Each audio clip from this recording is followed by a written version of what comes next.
Morning, Peter.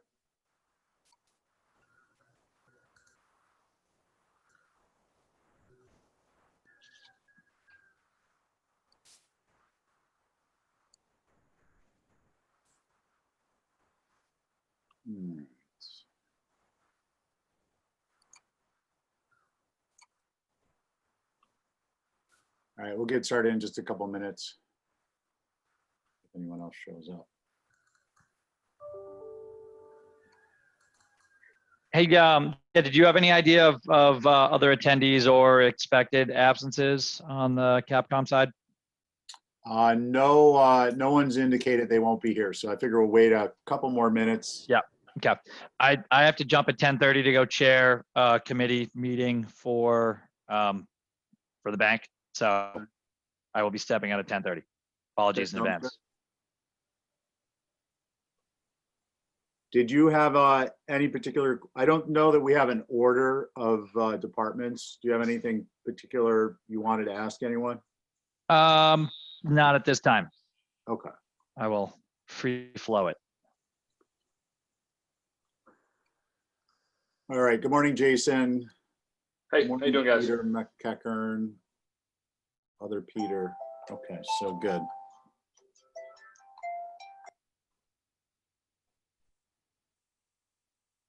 Turn the volume off. All right, it's 10 a.m., so we can get rolling. So for the record, I'm Stephen Welch, Chair of the Capital Program Committee. Let's confirm access. Members, Richard Hussey. Here. Christy Kickham. Here. Pete Kaiser. Here. Peter McEachern. Here. Jason Bridges. Here. Staff, Rick Sears. Here. Ali Penta. Here. And attendees, we've got David Gray.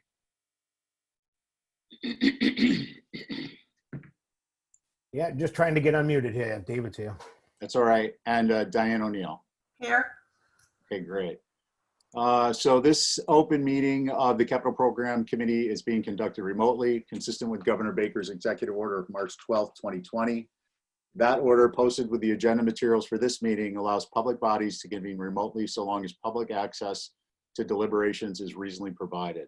This meeting is convening via Zoom with video and audio recording, and we are being broadcast via YouTube on the town's YouTube channel. With no member of the public having asked to speak, this particular meeting will not feature public comment. Materials provided to members for the meeting or provided during the meeting are, unless otherwise noted, available on the town's website. During the meeting, I'll introduce the agenda topics and speakers. Please remember to mute your Zoom audio until your name is called. And let's direct comments and questions through the chair to avoid crosstalk and make taking of minutes easier. Lastly, formal votes, if any, will be conducted by roll call. With that said, we'll move on to the meeting. With the agenda, I'll call this meeting of the Capital Program Committee to order. It is Thursday, October 1st, just after 10 a.m. Get a motion to approve the agenda. Move it. Peter, on your motion. Aye. Richard Hussey. Aye. Christy Kickham. Aye. Peter McEachern. Aye. Jason Bridges. Aye. Thank you. We can go through skip audio video, public comment. So this morning we have, as you guys know, sewer and school to review. And I've got them down as school and then sewer. We'll do the FY22 requests, some out-year discussion, and see if we've got any open items. And if someone will remind me, maybe we can just touch on Rory. We haven't discussed those at all. With that, Diane, I just want to make sure we've got everything on deck correctly. I have 4 requests that we'll be reviewing. The Bobcat Campus-Wide Improvement Plan, the NPS building improvements, and the reconfiguration of the pool parking lot. Are those tracking? I didn't hear what you said. Are they what? Are those tracking what you're presenting this morning? Yes, and the Bobcat replacement is the fourth? Yeah, that was first, but yeah, that is. Oh, I'm sorry. I No, must no, have- it's fine. It's fine. And Martin has joined us. Thank you, Martin. So with that, if you want to start, just let us know which ones you're going to do, and we'll go from there. I think I'm going to start with the Bobcat, if that's okay. Sounds good. This was a project, a replacement that was presented last year. The Bobcat is in worse shape now than it was before. They just had to weld a piece of metal on the floor because the floor gave way, and the actual bucket mechanism is starting to fail. So this is definitely something that needs to be replaced.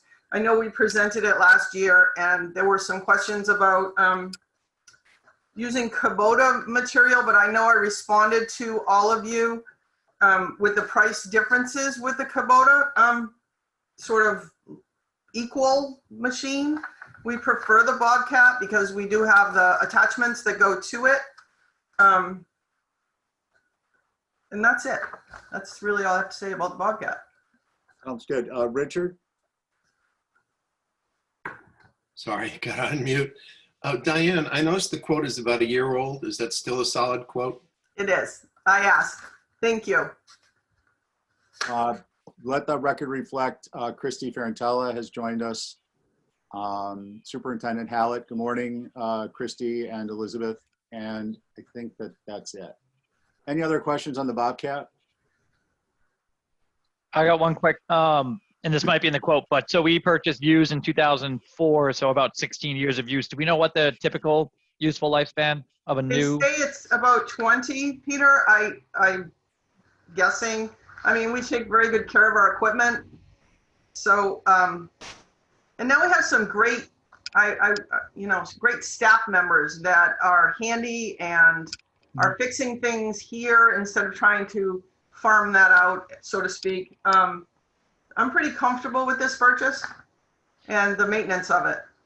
And just curious, so purchase used in 2004, when did you start seeing most of the, need for kind of extensive and recurring repair that we've been doing in-house on it? Was it, I mean, obviously you said recently it's been more kind of devastating or unfixable issues, but I mean, did it start having issues 2, 3, 4, 5 years ago? Probably about 5 years ago, and we've limped along with it. And we use it also to plow. And I think it was probably when we had that really bad storm a few years ago that we really started noticing. And then a year ago, it sat in the parking lot behind me for probably 3 or 4 months because it died there and they couldn't get anyone to fix it. So like I said, now we have some more handy people on staff, but it's in pretty rough shape. Yeah, certainly. So had it for 16 years, probably 11 good years, 5 years of patching it together. Yeah. Might get 20 years out of a new one, and maybe a little bit more if we still have some handy people taking care of it Exactly. taking care of it the right way. Thank you. Thank you. All right, thanks, Peter.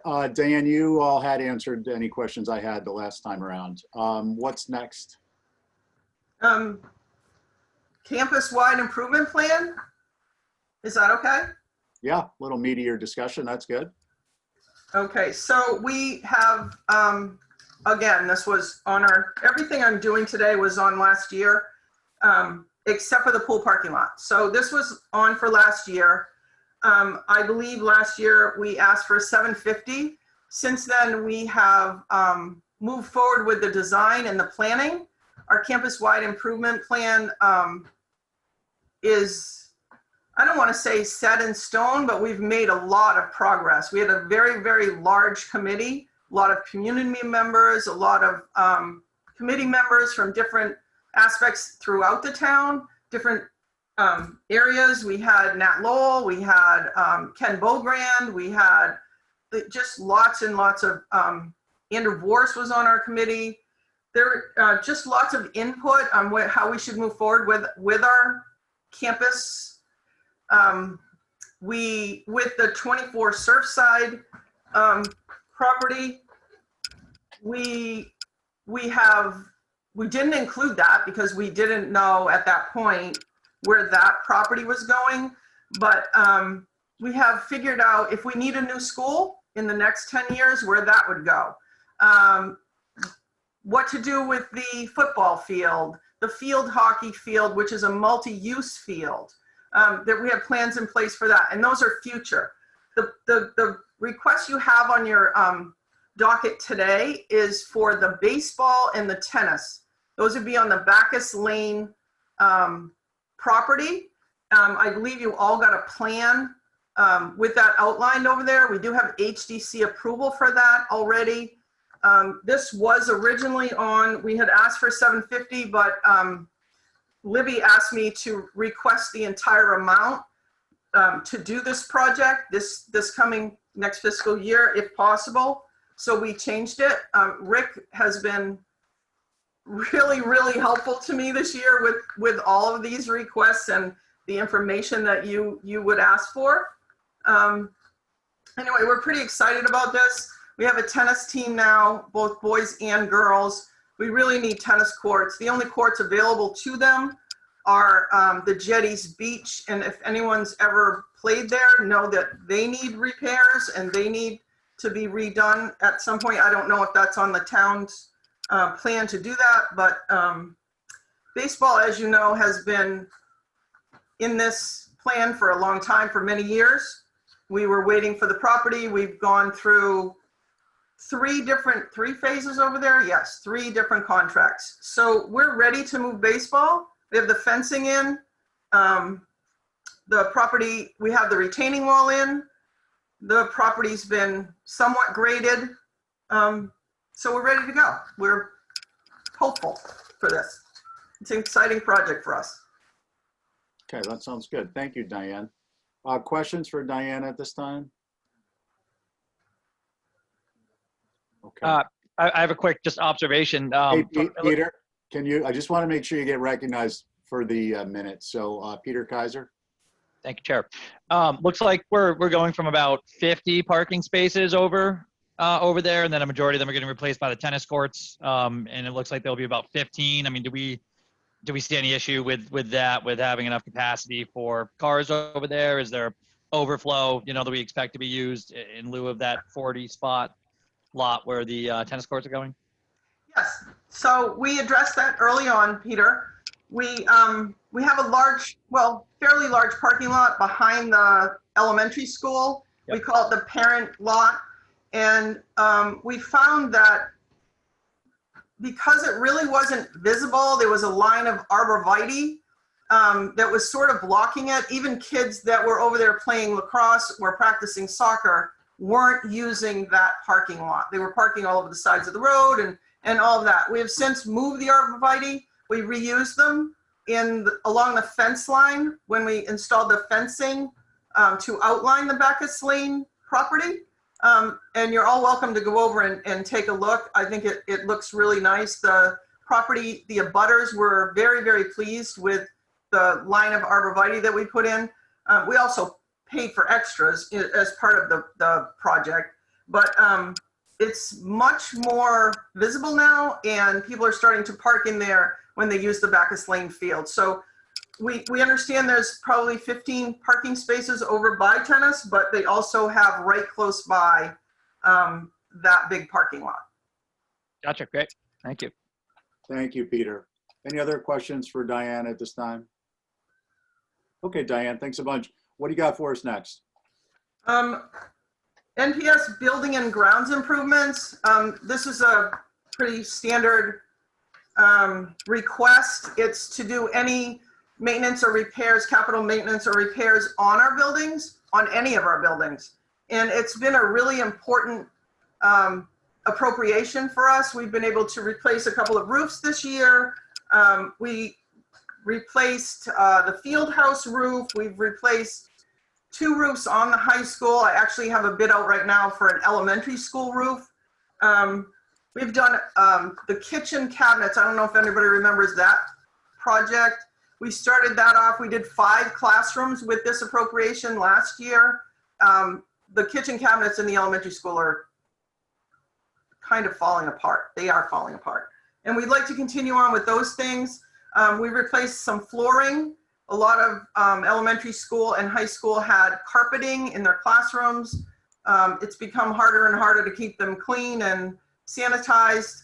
We took out the carpet, put in VCT tile sort of thing. This appropriation is really important to us to continue maintaining and keeping up all of our buildings. Okay, thank you. Questions at this time for Diane on this? Richard?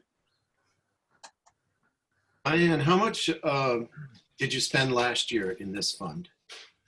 Did you expend all of it? I had, looking at it right now, hang on one second.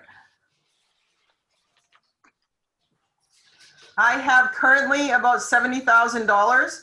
However, like I said, I have a bid out right now for an elementary school roof. And the estimate that I got, and I did ask for an estimate to get the roof replaced, was $75,000. So I think that that appropriation will pretty much be gone. Okay, thank you.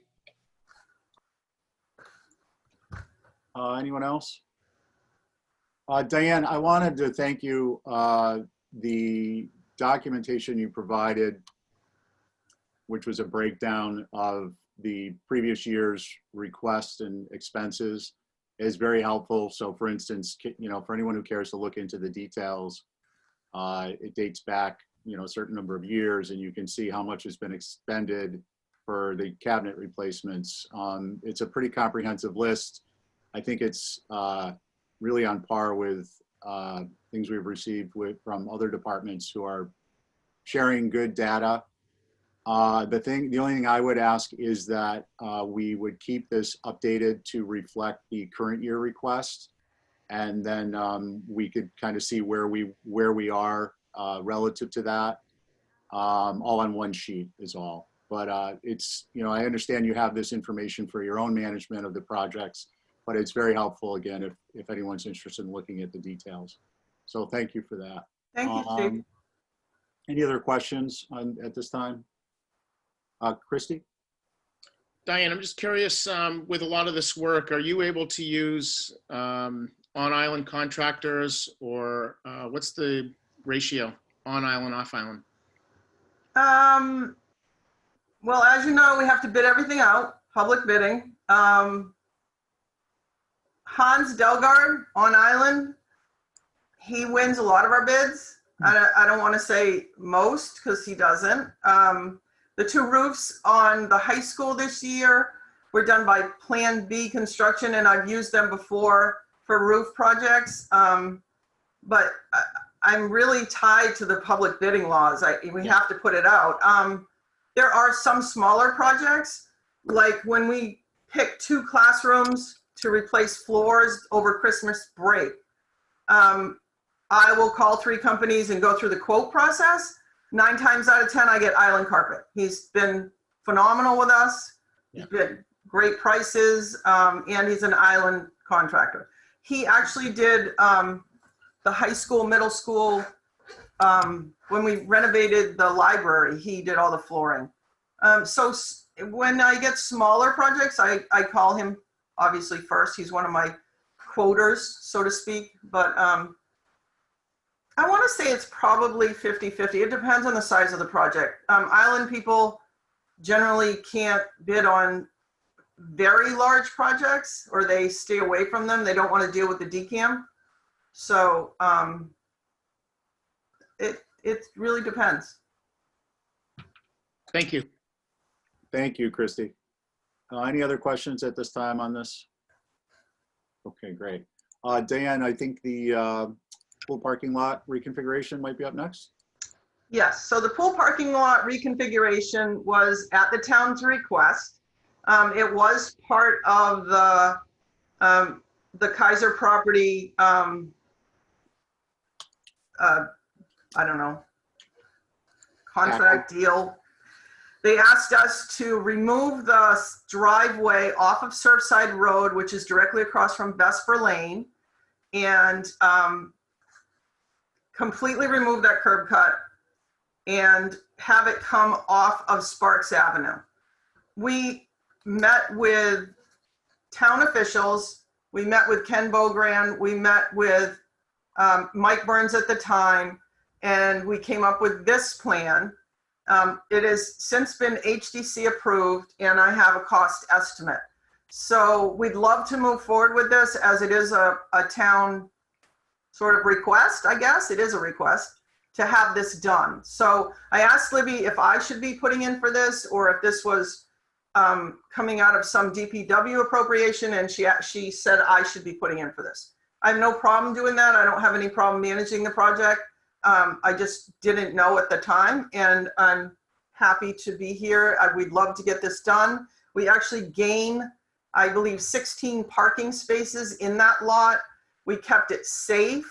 We did not use a cut through, which it was suggested to just have it be one way, but that would create another cut through for us. I don't know if anyone's familiar with the issues we have with the back of the school being a cut through. It's a dangerous situation, so we've sort of really shy away from that. Anyway, so this is our plan, and we're pretty happy with it, and we'd love to get it done. Okay, great. Questions? Bear with me 1 second. I'm changing my screen. Any questions at this time for Diane? Okay, thank you. Diane, thanks. We appreciate you picking up this project. I think is just speaking as a member of the community as opposed to the Capcom chair. I know that it was a little bit of a difficult process at HDC, but I personally think it's going to be a big improvement, and I hope that it plays out that way. So thank you. Thank you very much. Okay, great. Any other questions? Any kind of loose ends on the FY22s, and then we're going to speak about with the school about out years. Okay. Diane, if you want to pick up on out years, we can do that. I don't know if you have your... I do. I have the spreadsheet that Rick sent to me. Okay, great. But it's pretty small, so I'm kind of blind. So I'm going to get a ruler and try to follow along here. Yeah, we need to get some lines on that sheet. I know, it's awful. So the first one on my list is obviously the campus-wide improvement plan. Way back when, Mike Kozart and I talked to the capital program committee and asked, should we have placeholders in? So the $750,000 each year you see in the out years is really a placeholder, because we would like to get all these fields redone to be in preparation for a new school should we need one. And, you know, obviously central office needs improvements. There will be a lot, but I don't have cost estimates right now. We haven't moved forward with actual design. We have them, it's conceptual. I think I've sent that to all of you.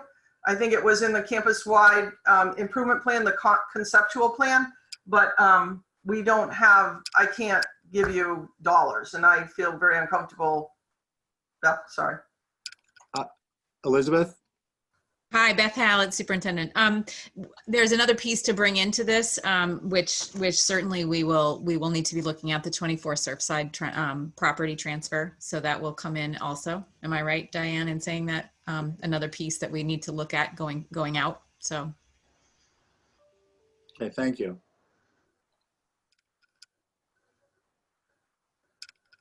Diane, on other projects, were there any highlights or anything you wanted to make note for us? Grounds equipment, I have also placeholders in the out years. We have some mowers that are starting to age and things like that. Those are really placeholders at this point. The IT infrastructure, I don't really have anything to do with, although that's a Jen Erickson thing, so I'm sure she could speak to that. But you know, servers age quickly and things need to be replaced. And Martin knows better than anyone that Jen and I work together trying to get things done, trying to keep things running. Definitely safety and security issues, servers drop off, cameras drop off. So it's not a good situation when you don't have the funding. I still have my building improvements in there. And then roof replacements. I've been looking at the history of when the roofs were done. We are starting to look at some pretty heavy duty roof replacements in the out years. Specifically flat roofs, they're starting to, I want to say in years, reach the end of their useful life. They're not leaking or anything, but I'm erring on the side of caution here. Really putting in for it because I know in the future we're going to have to replace them. And I think that's about it. I don't really have anything glaring, and other than the campus wide, which could be, you know, next year we could come back and say, oh, you know, we need $8 million for, because we want to do the football field and the multi-use field right next to it and build that complex up. I can't give you a number right now, but that's what's coming for us. Okay, thank you, Diane. Questions or comments at this point on the 10-year for the schools? So Diane, just I think we all appreciate the idea of using the placeholders and the fact that being accurate and certainly not being able to be precise in the out years.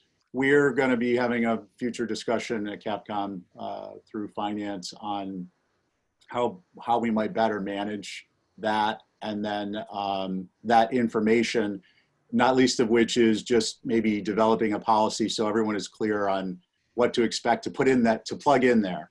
It could just be, you know, a $1 number. It could be something more realistic based on the current year costs with a footnote, and then every year it gets updated.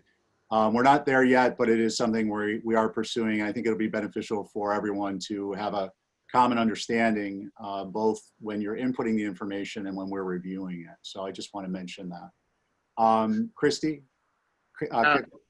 Steve, I was just going to say, just to comment on placeholders, you know, whether the job is more important or the finances at the time, you know, you always think about what the job's going to be and try to figure out what the money's going to be. But there's a point to where you can just say, well, this is the money, get done what you can get done with it.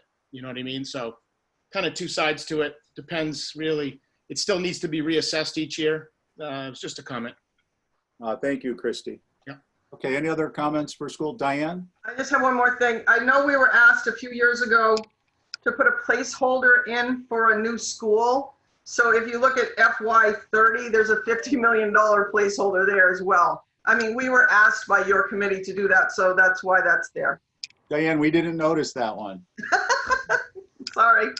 I'm not saying we're going to build one. I'm just saying it's there. Oh, no, that's good. We appreciate that, certainly. And, you know, it's good because then as, you know, time draws closer, there can be discussions and it's on the horizon. So very helpful. Well, look, we appreciate you all having come in and being available, providing the information. Again, Diane, thank you. Kudos for you for the detail on the report with respect to the spreadsheet there that you provided on past costs. And we will be doing our rankings of relative importance at some point in the near future, and then be coming up with recommendations, as you know, on a schedule. But if we have any more questions, we'll be sure to circle back. Thank you very much. Thank you. Have a great day, everyone. You too. Thanks, All guys. right, so we're going to move on to. Thank you. We're going to move on to sewer.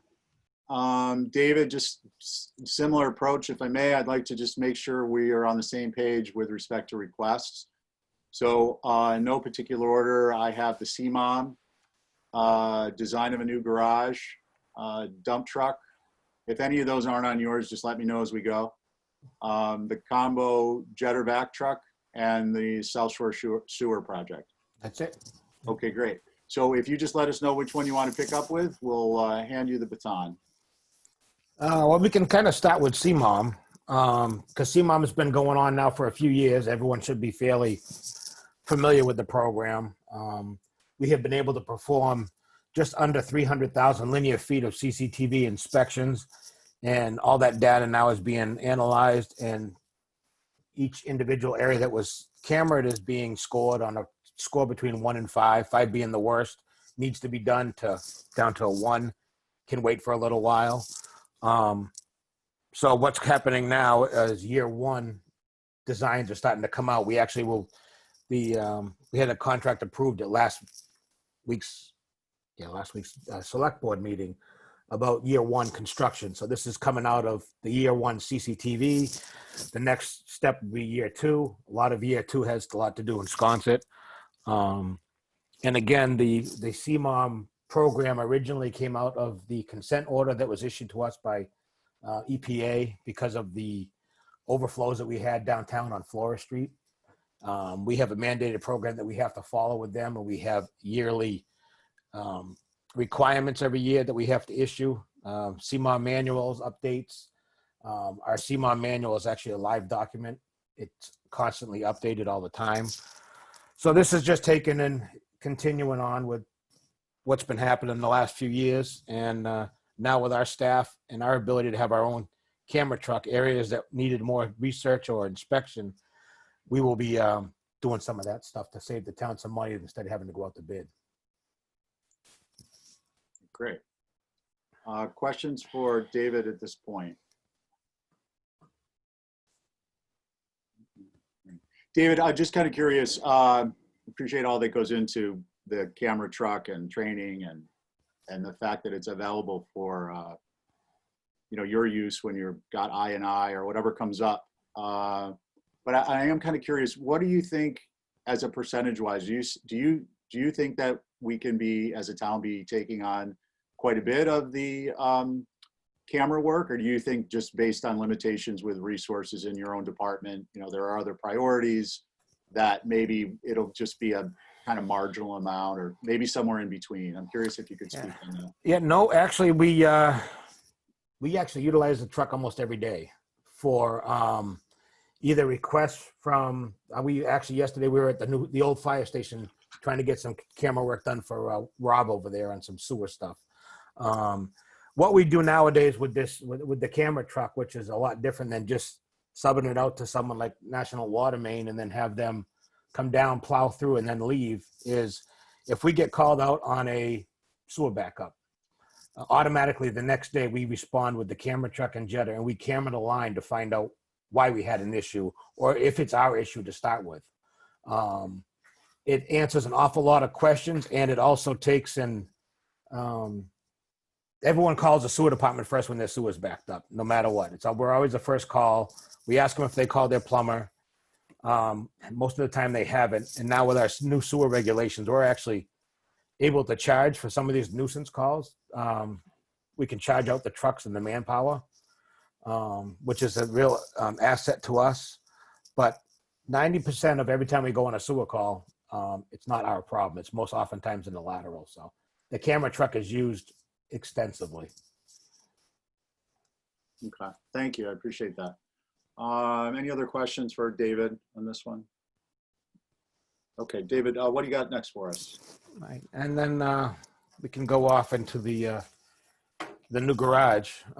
This was actually pushed out a year or two from past years. And now we're at the point now where we have probably $1 million or more worth of equipment sitting outside, and we want to get it undercover. I'm exploring a couple of different options of how to do this. We were trying to go through GSA, Government Services, is a contract, but Massachusetts procurement law doesn't let you use design build services. You have to bid out the design and then the building separately.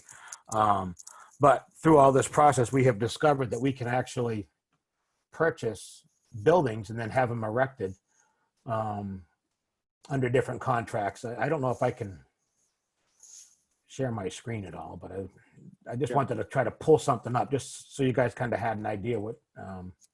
Go for it. So this kind of shows, we definitely want to go with some type of a steel building with an office space on it, because we want to be able to have our admin office in the same facility. But all I'm looking for right now is I got to get this equipment inside, and the steel building will provide that service for us, as well as giving us some means for some real training rooms and public meeting spaces. This is just one option of stuff that we're looking at. It's an option that I'm going to try to keep pursuing. I've had estimates come in anywhere from $200,000 to $500,000 for the building, just to purchase the building outright, then have someone put it up. So I'm exploring different options of how to do it, but we do need something out here. We have very, very limited indoor space. Our very big equipment and most expensive equipment we try to stick indoors for all our generators and camera trucks and stuff like that, but we have still a lot outside.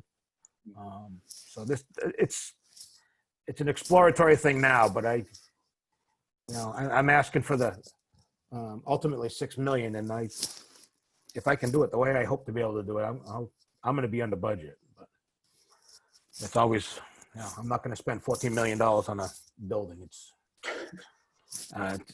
you know me, I tend to be frugal, so I'm trying my best. So Okay, thank you, David. I think everyone appreciates that.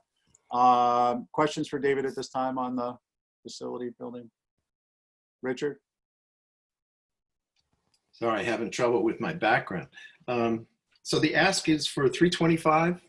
yeah, this was to get into the just the design stuff now, and to try to get a lot of these companies like Butler, Blue Scope, General Steel, all you got to do is call them to get a set of plans or give them your dimensions, and they'll design something for you. And then you have to turn it over to an engineer here to take and do all the scope planning and permitting and everything else like that. But this is just to get into the initial, get one of the engineers on board and start the process with me, and not spend $2 million on design. See if we can, there's other ways to do it. It's just a matter of, I'm going to try. I'll see what happens. Thank All you. they can do is tell me no. I can try. Thank you, Richard. Any other questions? Okay, David, I'm just kind of curious, what portion of this do you think is a sunk cost if for some reason finances become a little more austerity driven?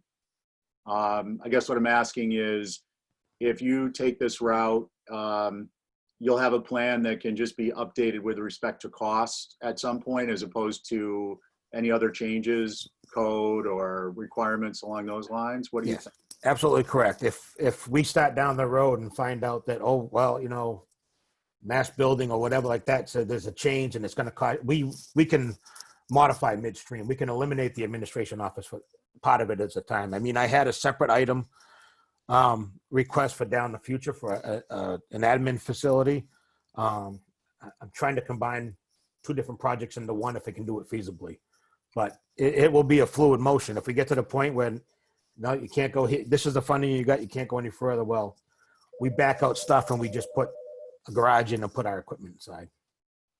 Right now, my biggest goal is to protect the town's assets. Okay, thank you. Appreciate that. Any other questions for David on this one? All right, David, what do you got for us next? All right, the next one going up was a dump truck. It's been pushed out a couple of years. We now have driven the truck we have pretty much into the ground. It was used as a plow truck for many, many years with salt and everything. And we kind of use it on site right now just to do little moving stuff around, but it can't go on the road. So we're looking to replace it with a new truck coming up next year. And we won't be going the route with a plow or a sander at this time, just because we have other trucks that already have that equipment. This will be more for the construction half of and the maintenance crew that's going to be doing a lot of road work in-house. So. Okay. Thank you. Questions for David at this point? Richard? David, I notice you have this as a low elective prioritization. Well, it's all high priority for me. I mean, but I took and stated it as that, just that, with the current situation with the world and everything going on, if I have to live another year without getting this, will it hurt the department in any way?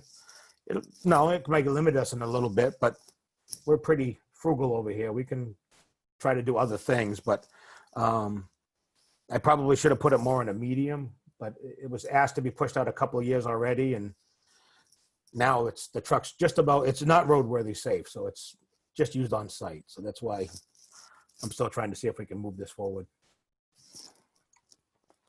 Okay. Thank you, Richard. Any other questions? David, I would just ask, you answered my questions on this last year, but the one thing I would like to have you do, please, maybe through Rick, is I believe the F-650 is a 2-ton. And It's a little bit bigger truck than what the truck we're replacing is, yes. yeah, and the only reason I mention is in the description of the request, which kind of transfers to our reports and recommendations, it shows it as a 1-ton. And, you know, when people look at a 1-ton for $100,000, they wonder what the hell we're spending our money on. So Nope. I just, if we could clear that up, I'd appreciate it. Yep, it's replacing a 1-ton with a truck that's just the next size up, that's more useful for what we're doing now. So that's an easy fix. I can get that fixed with no problem with Richard's help. So That's great. Thank you very much. What do you got next for us? okay, the next one's a pretty big dollar item. It's to replace our combination jetter vacuum, and I'm going to bring up let me see if I can find the documents here for it that I have set aside. Currently, we have a truck called a Vacon combination. Where did it go? Jetter vacuum, and this is one type of a truck that we're looking at. And this type of truck here, I actually saw at the trade show out in Chicago 2 years ago when I spoke on some of our projects. It's a rather unique truck. It's a water recycler. When we're out jetting lines for thousands and thousands of feet, we can go through a lot of water in a day. And that's an expense to the town. This actually, as you're jetting the lines and cleaning them, it recycles the water. So you just continually use the water in the truck that you're actually sucking out of the sewers. It's a great concept. We were actually scheduled to go over to the Cape about 3 weeks ago to view this truck in action, but because of the pandemic, we had to switch thoughts on that and not go forward with that. But it just kind of shows you this is a different type of truck. Everything on this truck comes off the back.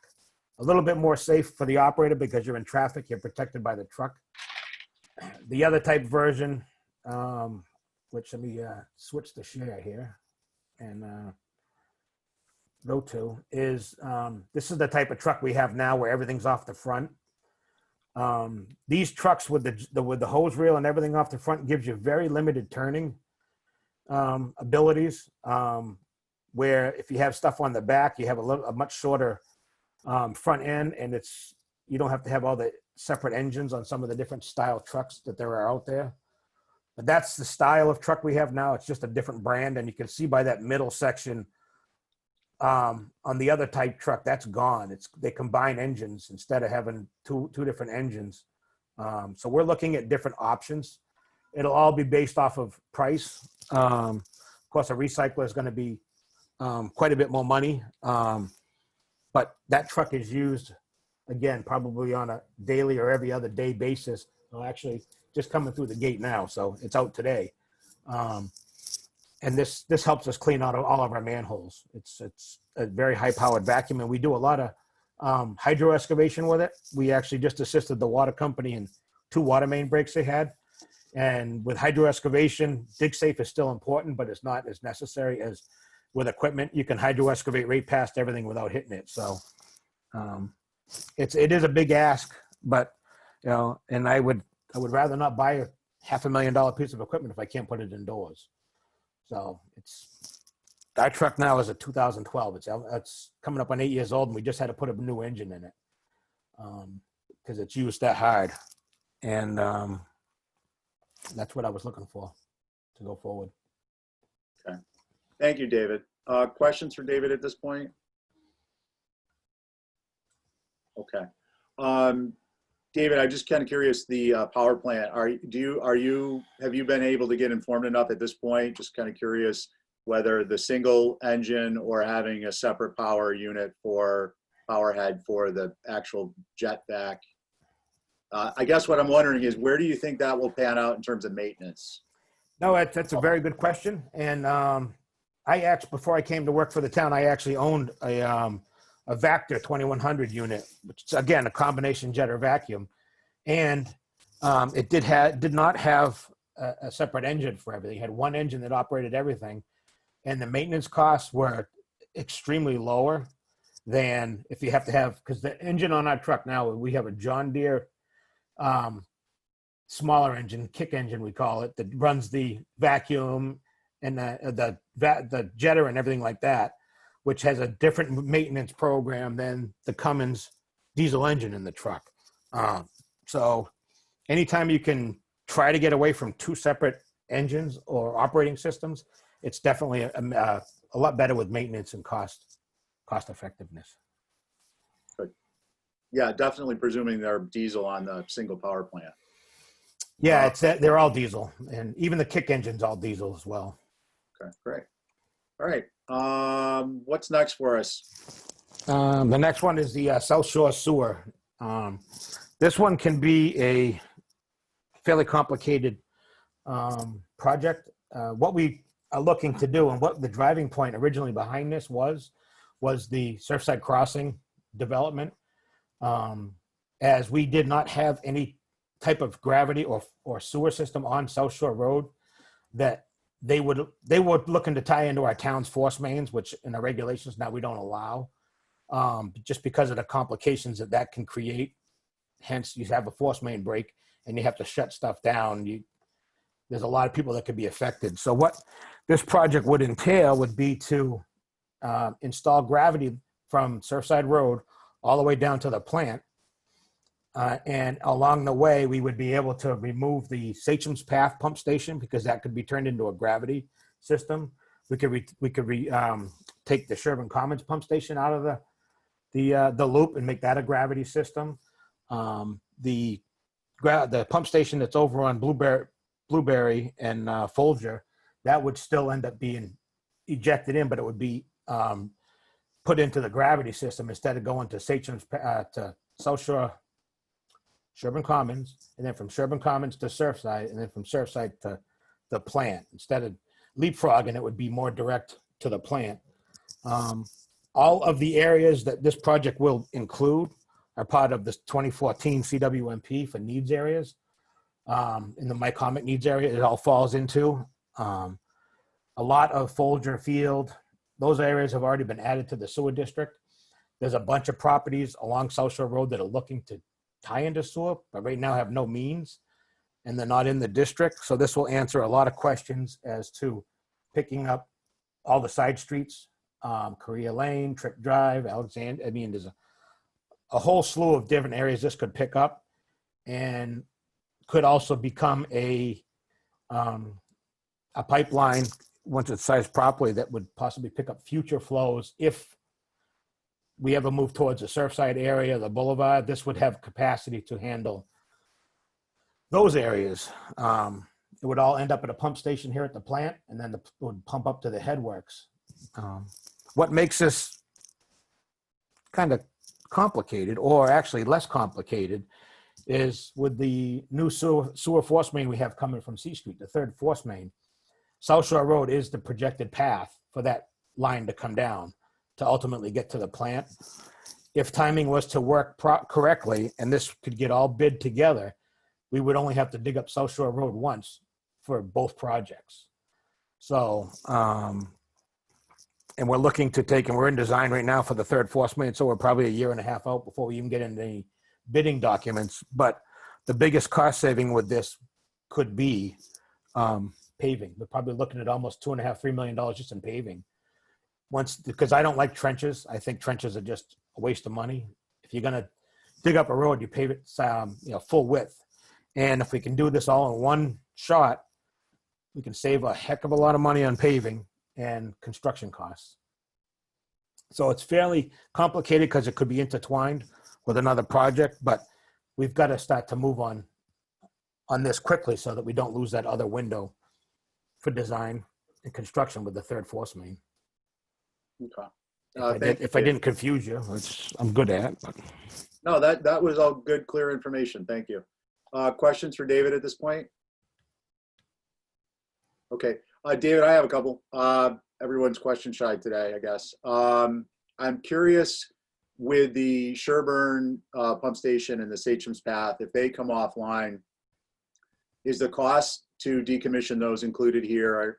And those are relatively new, and I'm not saying that that should dissuade us, but is there a reuse potential for those pumps in our system somewhere? And if not, what happens with that stuff? Well, what happens normally, perfect example is when we did the Shimo Nantucket Harbor project, we replaced the Monomoy pump station, Monomoy South pump station with a new updated pump station. We took all the fixtures, all the controls, all the pumps, everything from that station and put them in stock here. So we have, although it's maybe a little bit older, but they're actually, everything works. So if we were to decommission Sachem's, which is it's a newer station. It's got a on-site standby generator. It's got a modern control panel. All those items would be brought back, and we keep everything. We don't throw anything away when we decommission stuff. And the pumps actually at Sachem's are the similar pumps that we could use over at the Abrams Quarry pump station. So the pumps and all the parts have abilities to go elsewhere in the system. Okay, good. Thank you. I've been out to the shop a few times. You're a good Yankee when it comes to keeping stuff that's usable around. So that's helpful. And sometimes, when we did the big upgrade here, the contractor was looking at us like, "What is wrong with you?" And we have actually used a lot of parts that we had decommissioned from other projects. And actually, one of our pumps had to go to one of our other pump stations, and because we couldn't get a pump in time. So we try to be very frugal and creative and using other stuff. Thank you. I think we're up to the request we've all been waiting for, which is the watertight sewer manhole covers.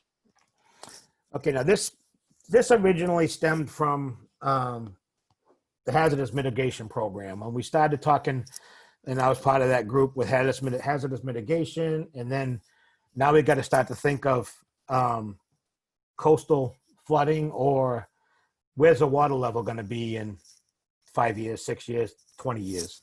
The biggest concern for me with the wanting to get these manhole covers is the fact that now with every drop of fuel coming off the steamship and going to the airport, the first area I want to do this work in is along the truck road. I want all of our sewer manholes watertight. So if there's ever, God forbid, there's ever a spill or something happens with one of those tankers, it doesn't go into the sewer and kill our plant as well. It could be better contained. These are, they look like your exact same manhole cover that you have now. And most of the stuff we have downtown there's a second internal cover that's watertight with a gasket. This is a keep safe item for us. And as it's going now, and when you drive down the roads, we have a lot of manholes now that are starting to settle.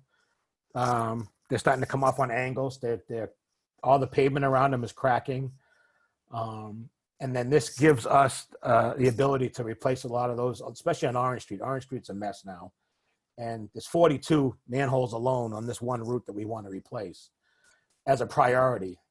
And we have the ability to do that. And let me, if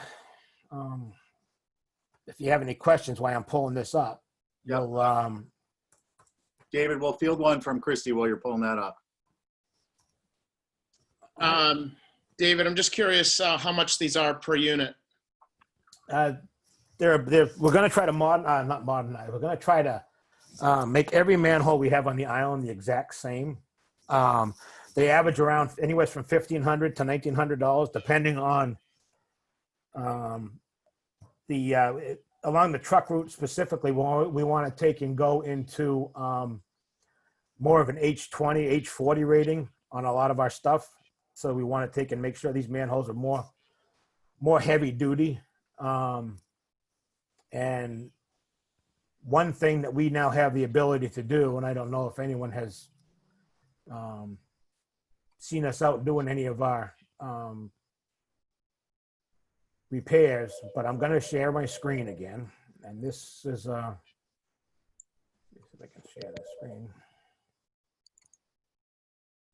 Okay, how come it's not working? Oh, here it comes. How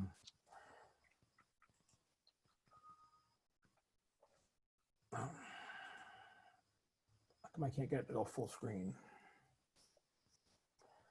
Oh, a second. Technical error here.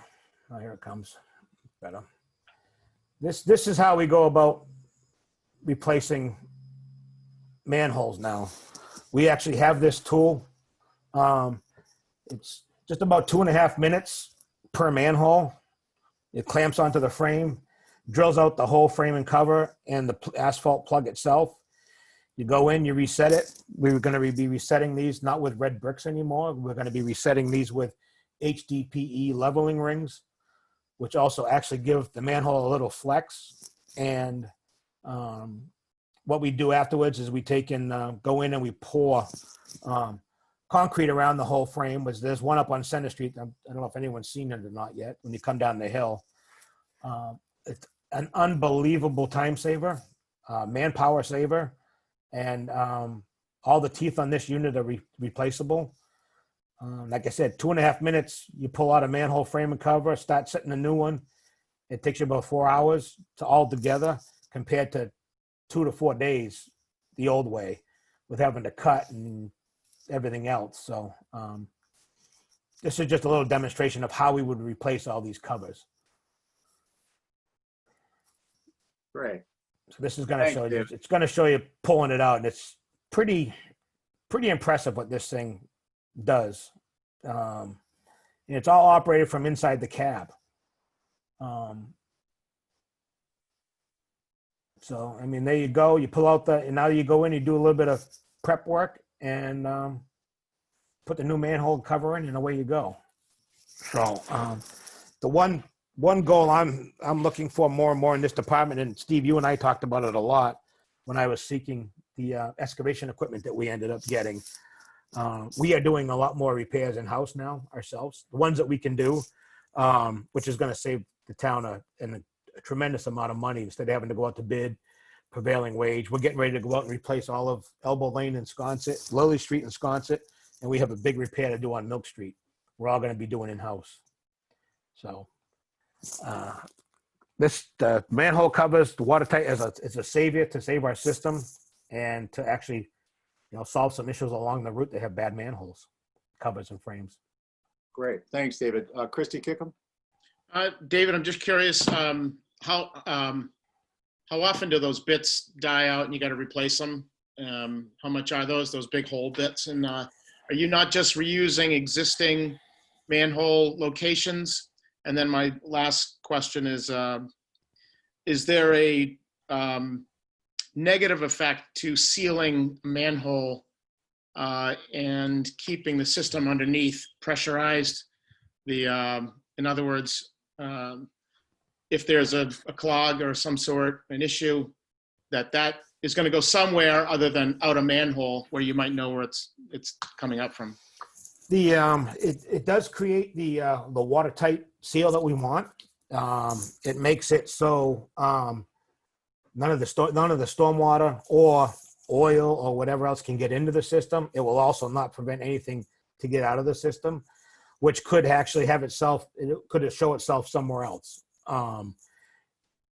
The whole goal with the sewers wasn't to allow anything to come out if there was a backup. Even all the regular, if we get a fully charged manhole, that's fine. We have a lot bigger problems than just a little stuff coming out on the street. We have to, there's other houses behind us already. We got to start to relieve the pressure to find out what's going on. So as far as a relief type valve, watertight covers will not create any more issues. The only issues that it does create, and that's now that we have a great maintenance crew and collections crew, is maintenance, because you have to open these manhole covers every quarter or every half a year, unbolt it and grease everything back together so that when you go there at 9 o'clock at night and you try to turn the bolt to get the watertight cover off, you can't do it. So it gets put into our maintenance program. So it's very closely watched, and my feeling is it doesn't create any negative or any other safety issues as far as outflow somewhere else. If that answers your question. Yeah, and what about those, I'd asked if how often you're replacing those bits for the hole saw, and can you not use existing locations? Yeah, what we would do is we wouldn't be relocating the manholes. We'd just, a lot of the frames and covers are very old. And some of them now have, over the years when they installed the frames and covers, the normal practice was to use red bricks. And with the amount of heavier trucks and everything on the road now, the red bricks are crushing and starting to fall in. So the frames are they're actually bending and getting a little crooked so that we can't stop the cover from rattling. What we would do is we'd pull those old frames out. If the cover's savable, we'd save anything we could. But when we put the new systems in, we actually are going to be using HDPE riser extensions that are all epoxied together, and it actually gives a little bit of flex to the structure, so you don't have to worry about crushing bricks or anything like that. And they all get set just below grade, so they're not a plow catcher. The bits on the cutter, we only had the cutter, a little over a year. We've done a couple of different cuts. They're carbide tipped, and they're easily replaceable. And I just ordered a bunch of spares, and I think they were $42.70 a piece. But you don't have to replace them all at one time. When you're drilling, if you drill and happen to go through concrete and hit a rebar, you might knock a tooth out. But they're all replaceable. If that answers your question. Thanks, David. Thanks, Christy. Okay, any other questions for David on these? Richard? Just backing up to the Surfside Roads area improvements, the total ask for that is how much? The original ask was 5.6. We went back to a second town meeting for an additional $2 million, which was also approved. And that had to do with, of course, the construction costs of, I know anyone that's in the business now are trying to buy materials, you're finding that they take 18 weeks to get to you, plus the costs have gone up. So we were also approved for that whole project on a 0% interest loan through state revolving fund. So we got the 0%, which we were extremely happy to get. But that's also that puts in for the new pump station and everything else that's getting built. So it was two asks, one for 5.6 and the second one was for 2 million. And this one is for how much? 2 million or 3.5? What is the South Shore Road one was 3.5 million. 3.5. 3.5. Okay. Fine. And I said that's going to include picking up a lot of properties. So to get them out of the needs area, get all that stuff out of the wetland and whatnot. Good. All right. So with those questions posed and answered, I think we can move to out years. Okay. The out years, with David, Richard's, yep. Just hate to interrupt, but I think what I'd like to ask is, in the interest of time, if you might focus on the FY23 and we take it from there. Thank you. Okay. That's a nice way of telling me I talk too much. No, you're good. You're good. I know there's a couple of conflicts scheduling wise, so I don't want to cut you off without getting to those. Perfect. I've added, I didn't really add stuff. I've taken the stuff that was in the CWMP, and with discussions with Richard, we actually tried to put the numbers in now so people can actually see. One of the big ones that you'll see in 23, it most likely is not going to happen in 23, but was the Mattakit Warren's Landing thing. That's still on everyone's radar. The original estimated project cost for that project was $80 million. It was shot down at a town meeting. And what may end up happening, the way that the master plan came along and these needs areas, is we may be able to break some of these out instead of doing, the entire Mattakit project for 80 million. We can maybe do my Comet areas, or we can maybe do the Hummock Pond North, the Hummock Pond South. There's a lot of big numbers here going out in the out years, but I mainly put them back in here just not only for discussion, but those of us that have been here now for the Matticat and everything else like that.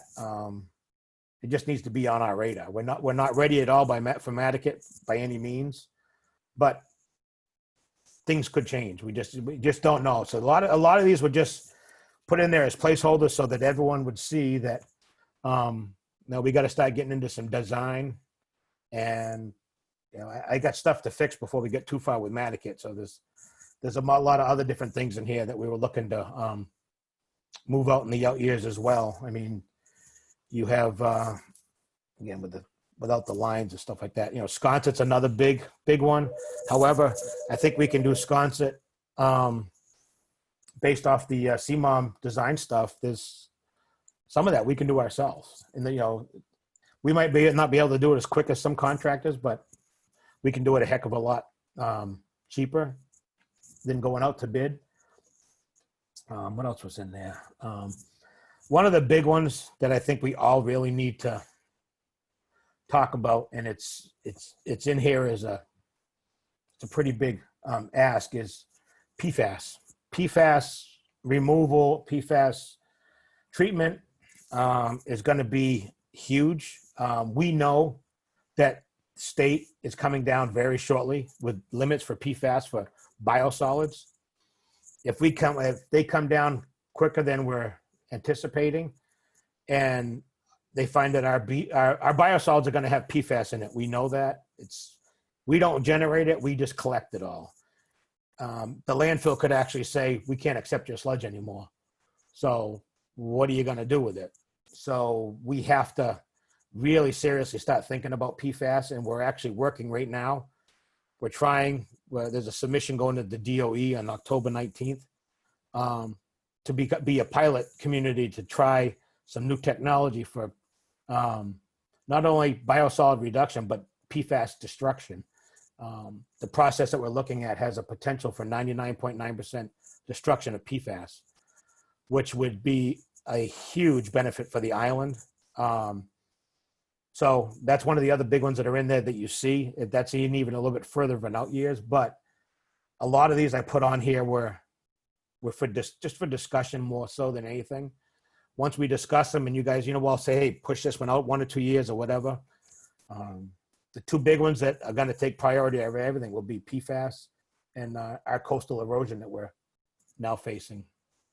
David, just a quick question on the PFAS. Other than, obviously the potential sources, airport and infiltration, is there a source for this that you're finding in, I understand you're collecting the materials. It's not something you're generating, but do you have a source? Here's one. That's what I thought. Okay. The other thing is it's in almost every food packaging that's on the market. One of the worst, which is scary, is microwave popcorn.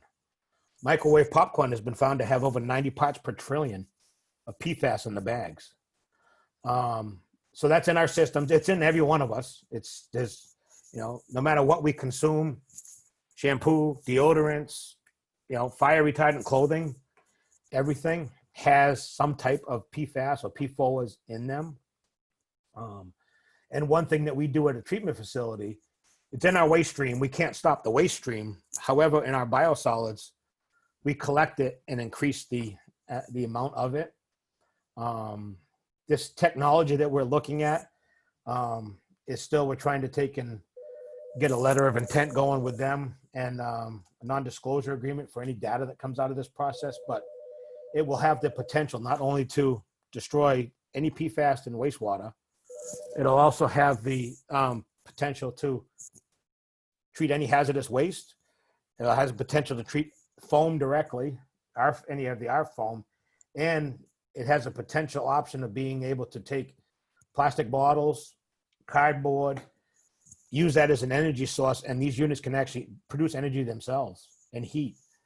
So there's some really neat technology we're looking at. I could put up a quick little thing, but just because of time, I don't have that ability right now. But if you go into YouTube and search 374 water and just take a peek at what the technology is that they're doing down at Duke University, and they're right now looking for a pilot in Massachusetts, and we have approached them before anyone else. So we have some exciting stuff in the works. Great. Um, David, can I ask, just on your out years, I want to give a little bit of direction to a couple of topics. The admin building, is that something you're seeing is completely separate, or is that part of the new, that's a supplement to the new garage facility with the admin offices? Or is it Originally, it would have been separate. It may end up still becoming separate, but right now, I think the most important thing for us to do is get the vehicles inside and then work on the admin building separately. But if we can do this as one structure, I'm going to try. We'll see what happens, but. So that if you were to do it as one structure, the FY23 $1 million would go away, or would it? Well, it depending on what the cost of, that $1 million could go to the combination structure. Okay. Yeah. But that the $5 million in 24 we may not end up using, may not be needed. Okay. I'm going to try. I'm going to try very hard to see what I can do here. All right. No, I think we certainly all appreciate that. Are there questions for David on the FY23 out years in the packet? Okay. Anything on FY24? FY24, the stuff that's kind of jumping out there, and you guys have seen Baxter Road on here for numerous years. We keep trying to push it out, but and luckily this year it doesn't seem like the erosion is affecting that area as much as it is out here on the South Shore. We may be able to push Baxter Road out yet another year, but we've kept it in there as a placeholder in case we get that big storm where we lose 30 feet of Baxter Road, and then we have to instantly go into design. Baxter Road's tricky. It's been on, I think, everyone's radar for quite a while, and I don't think they lost much this year. I have not been out to Baxter Road, but we've lost, over 18 feet here in 2 weeks of the beach, and we've had to wash over the dunes now, which is very concerning, and we're already in talks with Mass DEP to figure out what they want us to do next. So coastal erosion this year has taken, besides PFAS, coastal erosion is the other thing that we really don't have any control over that we're going to have to take care of. What else was in 24? Again, the wastewater lab, that's just kind of still sitting in there as a thing. If we do the Surfside phase 2 upgrades that we've got to do coming up, that could probably be put in with that. What else do we have in 24? Hummock Pond area was in there again. And in some of the stuff that documentation that we still have that, Richard and I have been developing, we'll have a lot more explanations on it, on the out years. Like, why would you do Hummock Pond North instead and not do Mike Common at the same time? Because you're going to run the pipe from Hummock Pond North or South through Mike Common area. So some of these projects may be other project dependent, which would also give us a much better construction cost as well, because we'd be able to combine a couple projects instead of trying to bid them all out individually. Let's see the big one on there. All right. So David, that's all helpful information. I have a couple that had fallen off the list, and I'm not going to take our time up. I'll send them through Rick. For instance, Hummock Pond South, the hook lift truck. It's just, there's a handful of projects. The one that I would like to see, and I'll note it for our group, is I'd like to see put on here is the third main. Obviously that was a time-sensitive loan that drove that. But it's a big dollar number, and I'd like to see that get in the list. Yeah, that was, it's actually under design now. It's anticipated to be able to go up to construction probably late 21, 22. Again, that was another one that we had on a state's approved list for the zero interest funding. I honestly don't know why that's not on here. Yeah, that's fine. I'll pick up with Rick on that in just a second. I think just to have it in there for consistency. Oh no, it should be. I'm sorry it's not. I don't know How it No, got it's missed. fine. There's one other comment after Rick's comment. Rick, please go ahead. Yeah, no, so this list does not represent approved projects, right? So I can going forward, we can sort the list that way, but I don't include approved projects. So, because then you'll end up having things that were approved 3 years ago still on the list. If you'd like it that way, that's fine. But this is intended, that's not the intention. That's not how I have structured this list. Happy to do so in the future. Okay, gotcha. Noting, however, that the Hummock Pond South is not an approved project. It's not on here. So Yeah, I don't know. I don't know in any why. event, I think, so that would explain why we don't have the management. When David and I generally talk about these things, I sort on everything. I just want to, and I'm happy to sort on everything. Then you can see things that are canceled, rejected, approved, as well as that are in an approval process. Just make sure that if we decide to have me sort it that way, that you keep an eye on that phase column, so you know what you're actually looking at. So you don't see something, let's say in an out year like 24 for $15 million, but it's actually in a rejected status. So just, I'm happy. Stephen, let's pick it up afterwards, and I'll cut it any way you like for next time. No, that sounds good. And I appreciate you mentioning for the group the concept of keeping an eye on whether it's approved or not approved, because that will help answer questions in advance too. So that's, I mean, the hook lift truck is one that was replaced. That's just a replacement out for a few years. Again, that was just dropped off because it's one other one that's not on here because it's not approved, because all we've done so far is go through a feasibility study is for the anaerobic digester project.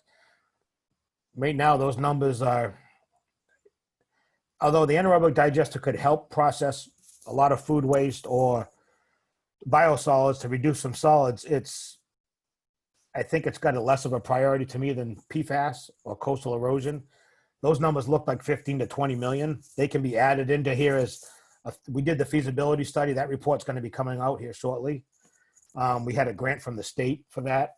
It was a $68,000 grant, and the town was on the hook for $18,000 of that for engineering. So it came out of my engineering budget, and the rest of it was paid for by the state. Came up with a lot of good numbers, a lot of interesting concepts, but it would actually make us have to become almost like a small dump here, because we'd have to accept all food waste in order to be able to operate a digester. So yeah, great concept, great project, but I just don't think that's where we need to go right now. yeah, that's a big onion that's going to have a lot of layers to peel. So, Oh my God. Yeah. yeah. All right. So I think we've covered out years reasonably so. And Like I said, Richard and I have working out. I mean, I have another whole document of different things that it's broken down that we're working on together. And okay. it's always there, gate's always open here for people to come out and see what we do. So Yeah, I invite you guys every year, and nobody's come out to visit yet. Hey, that's not fair. I've been out there a couple times. Yeah. All right. Well, hey, look, David, we certainly appreciate all the information you provided and the hard work you're doing with Rick. And looking at this list, I've got no other questions for you. Has anyone else got anything for David at this point? Okay, great. Well, David, thanks again. As we said with the school department, we'll be doing our rankings of relative importance. If we've got any follow-up questions to you, we'll be sure to shoot them out. And then we'll be putting it into our final recommendation. I agree. I just want to say, like Diane said, that the work we've been doing with Richard has been great. The support we get from the select board and the interest that we get from the select board and everything that you guys do is just so important to me. I don't know how I know Christy's been out on the tour, and just there's so much stuff that I'd like to get everyone to see so they know what we're doing. And they do. Melissa jumps in, Jason, it's the support we get from the town and your guys' group has been tremendous. And I can't thank you guys enough. No, thank you, David. We appreciate that. And we appreciate the work you're doing. All right. We are going to jump over to the next item on the agenda, which is, Rick, if you could just give us a quick update on the SIP request access, whether FinCom and Select Board and all that happy stuff. So I'll see everybody later then. I don't think you need me, right? Nope, we're good. David, thanks again. Thanks, Thank Dave. you, thank you, everybody. So the update is quite short. So the view access is actually with Brian and the developers. And I know that Brian has a lot on his plate, and I know he's being extremely cautious to make sure that the view that select board ends up with and FinCom ends up with is right, and it's right the first time they get it. So I'm actually sort of not in that process. So that's the update I have from Brian as to where this thing stands. Okay. And do we have an idea of when that will be implemented? I don't want to, I'm not trying to dodge it. I just don't want to commit to a date for Brian. I know that, as I said, he's got a lot on his plate, and I guess it depends on that as well as getting time with the developers. Okay. And then just so I'm clear, are you differentiating between access, the FinCom and the select board, or are you talking about both? It should be the same. It's going to be the same in the end, right? So Okay. Yeah. The only reason I asked is you had sent an email to me saying that FinCom had access. So I wanted to make sure I understood Yeah. that. So FinCom has been set up. You're correct. I did. That is the. I believe that's the way I said it. FinCom has been set up, but I have not sent anybody a password. So they don't know that they have it. They're just set up as users. Gotcha. Okay. Thank you Okay. for the update. Appreciate it. Let's see. So Rory's, I just want to brief on Rory's. Last season, we picked up the practice of reviewing Rory's after each department was in. This year, we've kind of skipped that.